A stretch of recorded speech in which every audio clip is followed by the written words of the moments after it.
আপনারা কি অনলাইন থেকে শাকিব খানকে নাই করে দেওয়ার পরিকল্পনা নিয়ে মাঠে নেমেছেন? যদি তাই হয়ে না থাকে তাহলে শাকিব খানকে নিয়ে যারা দিনরাত 24 ঘন্টা কথা বলে তাদেরকে স্ট্রাইক দিয়ে তাদের পেজগুলোকে উড়িয়ে দেওয়া হচ্ছে কেন জানতে চাই সেই তথাকথিত প্রযোজনা প্রতিষ্ঠানের কাছে। ভিউয়ার্স, সাকিবিয়ানরা আজকের এই ভিডিওতে এমন একটি গুরুত্বপূর্ণ বিষয় নিয়ে কথা বলবো যে বিষয়টি শোনার জন্য হয়তো আপনারা কোনোভাবেই প্রস্তুত ছিলেন না। আপনারা তো ভাই এই মানুষগুলোকে চিনেন, এই যে শিমুল ভাই আছেন, এই যে তানিম আছেন, বরিশাল থেকে বিজয় আছেন, আপনারা তো জানেন এনারা শাকিব খানকে নিয়ে কতটা সিরিয়াস।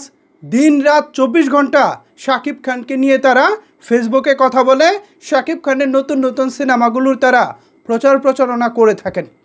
আরে ভাই, এদের তো আপনাদের পা ধোয়া পানি খাওয়া উচিত।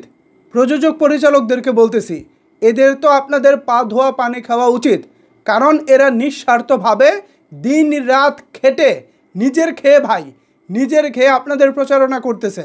আর সেই আপনারা কি না তাদের পেজগুলোকে কপিরাইট স্ট্রাইক দিয়ে উড়িয়ে দিচ্ছেন? আপনাদের কি ভাই বিবেকে একবারও বাড়তেছে না এই মানুষগুলোর প্রচারণার মাধ্যমেই আপনাদের সিনেমাগুলো ভালো চলতেছে? শিমুল ভাই বলেন, তানিম বলেন, বিজয় বলেন, বা এই যে তুফান ভাই নামক একজন ভদ্রলোক আছেন, তাদের সাথে আমার পার্সোনালি ব্যক্তিগত বিরোধ থাকতে পারে, কিন্তু আজকে তাদের যে দুর্দিন চলতেছে, তাদের সাথে যে অন্যায়টা চলতেছে, এটা আমি কোনোভাবে মেনে নিতে পারতেছি না। এটা খুবই খারাপ লাগতেছে। একজন কন্টেন্ট ক্রিয়েটর বলি, বা ধরেন শাকিব খানকে নিয়ে ফেসবুক ইউটিউবে কথা বলি, সাধারণ একজন মানুষই বলি, একজন একটা পেজের পিছনে কী পরিমাণ দিনরাত পরিশ্রম করে যারা করে তারা খুব ভালো করে জানে।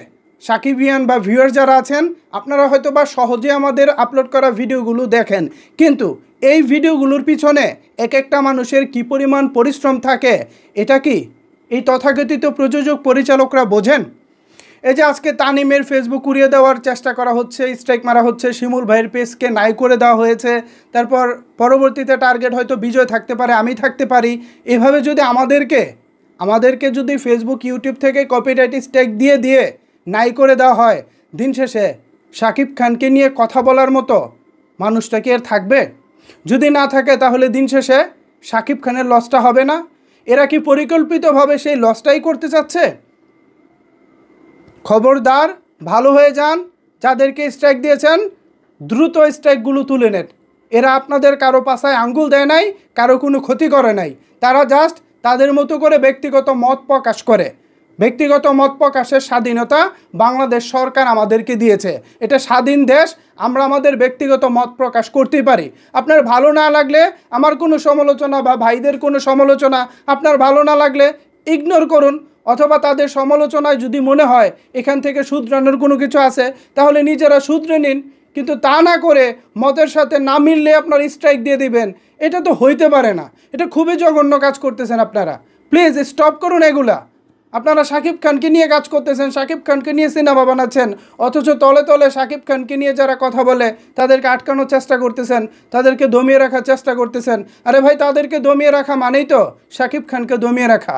আর এইসব করে দিন দিন শাকিব খানের যারা ভক্ত আছেন, শাকিব খানকে নিয়ে যারা কথা বলে তাদেরকে যদি মাইনাস করে দেন, তাহলে তো শাকিব খান আসলে তার জায়গা থেকে এক কথায় তিনি তার যে শক্তি, ভক্তদের যে সাপোর্ট, সেটা তো হারিয়ে ফেলবেন। আপনারা কি তাহলে এটাই চাচ্ছেন? তলে তলে শাকিব খানকে ক্ষতি করে, শাকিব খান নামক যেসব কন্টেন্ট ক্রিয়েটর আছে তাদেরকে মাইনাস করে, শাকিব খানকে একা করে তারপর একটা দুরভিসন্ধি নিয়ে এগিয়ে যাচ্ছেন? প্লিজ এগুলো স্টপ করুন, তাদেরকে তাদের মতো করে কাজ করতে দিন। এগুলো নোংরামি হচ্ছে, এবং চূড়ান্ত পর্যায়ের নোংরামি। দেশ এবং দেশের বাইরে থেকে যেভাবে কপিরাইট স্ট্রাইক দেওয়া হচ্ছে, এটা মোটেও ভালো হচ্ছে না এগুলো। সাকিবিয়ানরা, এই যে ভাইগুলো, তাদের অপরাধটা কি বলুন তো? তাদেরকে স্ট্রাইক দেওয়া হচ্ছে কেন? তাদের যদি কোনো ভিডিওতে আপনাদের মনে হয় যে ভাই এই ভিডিওটা আমার ভালো লাগে নাই, ভিডিওটা নামিয়ে দাও, ভিডিওটা ডিলিট করে দাও, তারা কি সরিয়ে দিত না? এক একটা পেজ দাঁড় করাতে কী পরিমাণ কষ্ট করতে হয়, যারা পেজ দাঁড় করায় তারাই ভালো জানে। মেজাজটা গরম হয়ে গেছে ভিউয়ার্স। 2 দিন ধরে দেখতেছি এক একজন মানুষের পেজগুলো তারা উড়িয়ে দিচ্ছে। কেন করতেছে এগুলা? আপনাদের কী মনে হয়? জানিয়ে দিন আপনার মন্তব্য নিচের কমেন্টস বক্সে।